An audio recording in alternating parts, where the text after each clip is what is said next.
पिछले एपिसोड में वीर और सागर राजस्थान की एक खंडहर हवेली में पहुंचे, जहां उन्हें अपने अतीत की ऐसी परछाइयां मिलीं जिनसे वे भाग नहीं सकते थे। शैडो एंटिटी की भयावह फुसफुसाहट, तुम उससे भाग नहीं सकते जो पहले से तुम्हारे अंदर है। वीर और सागर हांफते हुए हवेली के बाहर गिरते हैं। हवेली का दरवाजा अपने आप जोर से बंद हो जाता है। वीर घुटनों के बल बैठा है, हाथ में शॉटगन कसकर पकड़ा हुआ।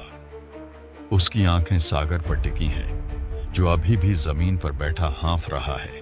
वीर, मेरे साथ क्या हो रहा है? वीर कुछ नहीं कहता, बस उसकी आंखों में देखता रहता है। सागर गुस्से से पूछता है, बोलो। वीर, तुम सच जानते हो ना मैं कौन हूं? वो एंटिटी क्या कह रही थी? वीर गहरी सांस लेता है। वीर धीमे स्वर में कहता है, हमें यहां से निकलना होगा अभी। गाड़ी रात के अंधेरे में हाईवे पर दौड़ रही है। बाहर काले बादल घिर रहे हैं। वीर बिना बोले गाड़ी चला रहा है, जबकि सागर खिड़की से बाहर देख रहा है। सागर खुद से बड़बड़ाते हुए, मां, वो वहां क्यों थी? ये सब क्या हो रहा है? वीर अचानक गाड़ी रोक देता है। वीर कड़क आवाज में बोलता है, सागर, तुम जो भी सोच रहे हो अभी मत सोचो। हमारे पास कुछ सुराग हैं, लेकिन हमें पहले यह पता लगाना होगा कि पापा आखिर कहां गए थे। सागर गहरी सांस लेता है। सागर धीमे स्वर में कहता है, और वो बूढ़ी औरत? वो जानती थी ना कि मां यहां थी। हमें उसके पास वापस जाना चाहिए। वीर सिर हिलाता है। वीर अफसोस के साथ कहता है, नहीं, वो अब हमारे पास नहीं है। वो चीज उसे निगल चुकी है, लेकिन हमें एक और आदमी मिल सकता है जो हमारे सवालों का जवाब दे सकता है। सागर पूछता है, कौन? वीर जेब से एक पुरानी फटी हुई डायरी निकालता है। पन्नों पर पुराने जमाने की तांत्रिक लिपि में कुछ लिखा हुआ है। वीर बोलता है, पंडित नारायण, पापा की नोट्स में उनका जिक्र है। वो वही आदमी है जिन्होंने इस हवेली के रहस्यों को समझने की कोशिश की थी। गाड़ी एक पुराने सुनसान आश्रम के सामने रुकती है। चारों ओर पेड़ों की सरसराहट हो रही है। अंदर धूप की महक है और दीवारों पर तांत्रिक मंत्र लिखे हैं। एक बूढ़ा आदमी, पंडित नारायण, आंखें बंद किए हवन कुंड के पास बैठा है। जैसे ही वीर और सागर अंदर आते हैं, वो आंखें खोलते हैं। पंडित नारायण गहरी आवाज में बोलते हैं, तुम दोनों को यहां नहीं आना चाहिए था। वीर आगे बढ़ता है। वीर बोलता है, हमें जवाब चाहिए। हमारे पिता क्या ढूंढ रहे थे? और हमारी मां, वो उस हवेली में क्यों थी? पंडित नारायण गहरी सांस लेते हैं और एक पुरानी किताब खोलते हैं। उसमें पीले पड़ चुके पन्नों पर एक बच्चे का चित्र बना होता है। उसके चारों ओर अंधेरा लहरा रहा है।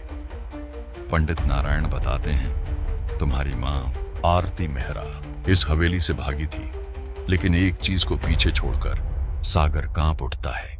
सागर धीमे से पूछता है, क्या चीज? पंडित नारायण किताब घुमाते हैं। उस चित्र में धीरे धीरे बच्चे का चेहरा साफ होता है। पंडित नारायण बताते हैं, एक नवजात शिशु जिसे इस हवेली में जन्म दिया गया था, और वो बच्चा तुम थे।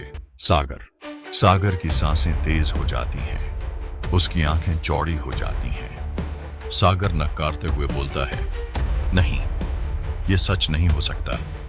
वीर चुपचाप खड़ा रहता है। उसे पहले से सब पता था।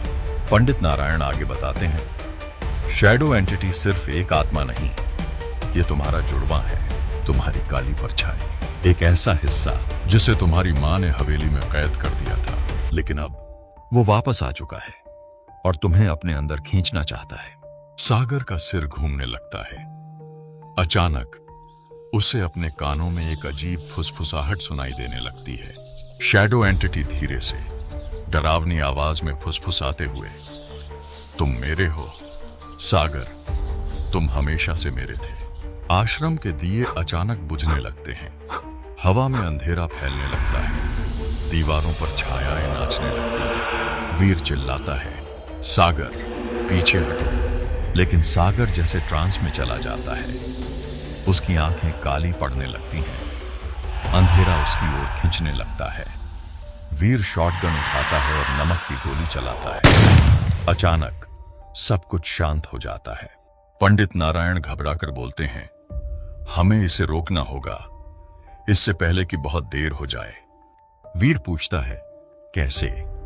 पंडित नारायण एक पन्ना फाड़ते हैं। उस पर एक रक्त से लिखा हुआ तंत्र मंत्र है। पंडित नारायण बताते हैं, हमें इसे वापस उसी जगह ले जाना होगा जहां यह पैदा हुआ था, हवेली के तहखाने में। वहीं इसे हमेशा के लिए कैद किया जा सकता है। वीर और सागर एक दूसरे की ओर देखते हैं। सागर धीमे स्वर में डरते हुए पूछता है, मतलब हमें वापस जाना होगा?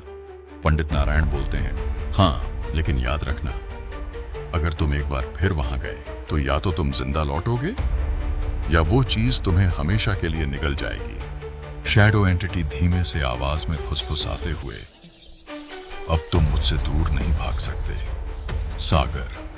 तो कैसा लगा आपको तीसरा एपिसोड? अगर अच्छा लगा हो तो कमेंट में जरूर बताएं, और अगर अच्छी ना लगी हो तो सब्सक्राइब जरूर करें, और अगले एपिसोड में मिलते हैं। धन्यवाद।